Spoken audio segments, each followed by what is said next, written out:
ఉంది. ప్రజలు కేవలం 9 మాసాలకి ప్రభుత్వం అంటే విసుగు చెందినారు. సమయం కోసం ఎదురు చూస్తూ ఉన్నారు.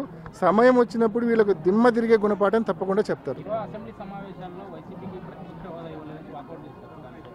ఇప్పుడు వెరీ సింపుల్. ఈరోజు అధికార పక్షం ఉంది, అధికార పక్షం ప్రతిపక్షం ఉండేది ఓన్లీ వైఎస్ఆర్ కాంగ్రెస్ పార్టీని. 11 సీట్లు వచ్చినాయంటున్నారు. 40% ఓట్లు వచ్చినాయనేది ఏమన్నా మర్చిపోతున్నారా? 40% ఓట్లు వచ్చినాయి. 4 ఎంపీలు ఉన్నారు, 11 మంది ఎమ్మెల్యేలు ఉన్నారు.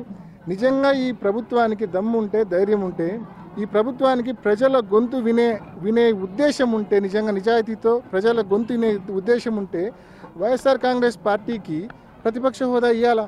లేకపోతే జగన్మోహన్ రెడ్డి గారికి 175 మంది ఎమ్మెల్యేలో ఒక ఎమ్మెల్యే మాదిరి నువ్వు కన్నా మైక్ ఇస్తే ఆయన చెప్పాలనుకున్నవి 2 నిమిషాలు నువ్వు మైక్ కట్ చేస్తే ఏం చెప్పగలడు? అదే ప్రతిపక్ష హోదా ఉంటే ప్రతిపక్ష నాయకుడిగా కనీసం ముఖ్యమంత్రి గారు గంట మాట్లాడితే ప్రతిపక్ష నాయకుడికి 40 నిమిషాలకి టైం కేటాయిస్తారు. ఆయన ప్రజలకు సంబంధించిన సమస్యలు ప్రజల గొంతుగా అసెంబ్లీలో వినిపించే అవకాశం ఉంటుంది. ఒక ఎమ్మెల్యేగా వినిపిస్తే 2 నిమిషాలు కూడా సమయం మీరు వెంటనే బెల్లు కొట్టి కూర్చోబెడతారు. ఏం లాభం? దానివలన అసలు సమస్యలు అసెంబ్లీలో రిప్రజెంట్ చేసే అవకాశం కూడా ఉండదు. ఇది నిజంగా జగన్మోహన్ రెడ్డి గారిని అవమానం చేసినామని చంద్రబాబు నాయుడు గారు కానీ, స్పీకర్ కానీ, డిప్యూటీ స్పీకర్ గారు కానీ అనుకుంటున్నారు. కానీ ప్రజలను అవమానపరుస్తున్నారు వీళ్ళు. 40% మంది ఓట్లు వేసినారు వైఎస్ఆర్ కాంగ్రెస్ పార్టీకి.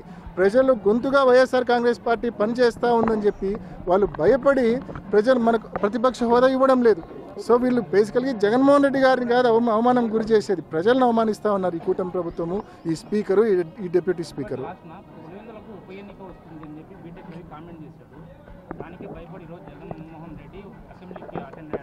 స్పష్టంగా మీరు టీవీ కూడా చూసింటే ప్రతిపక్షాన్ని గుర్తించండి, ప్రజాస్వామ్యాన్ని కాపాడండి, ఈ అజెండాతోనే, ఈ నినాదంతోనే అసెంబ్లీలోకి వెళ్ళడం జరిగింది. ప్రతిపక్షాన్ని గుర్తించండి, ప్రజాస్వామ్యాన్ని కాపాడండి.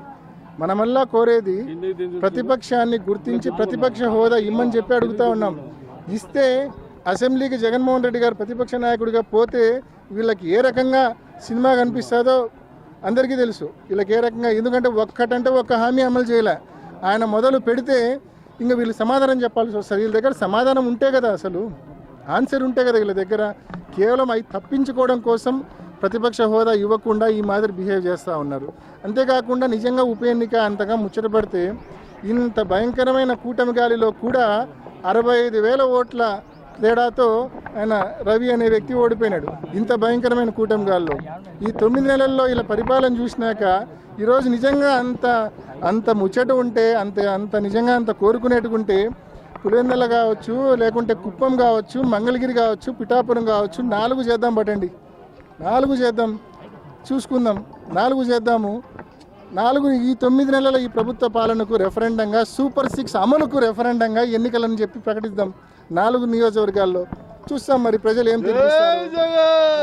ఊరికే కాకమ్మ కబుర్లు, దద్దమ్మ మాటలు నిజంగా మాట్లాడకూడదు. చేతనైతే గన పథకాలు అమలు చేయాలా, చేతనైతే ప్రతిపక్ష హోదా ఇచ్చి ప్రజల గొంతు వినాలా. ఇవేమీ చేయకుండా ఊరికే కల్లిపల్లి మాటలు, టైంపాస్ మాటలు మాట్లాడకూడదు.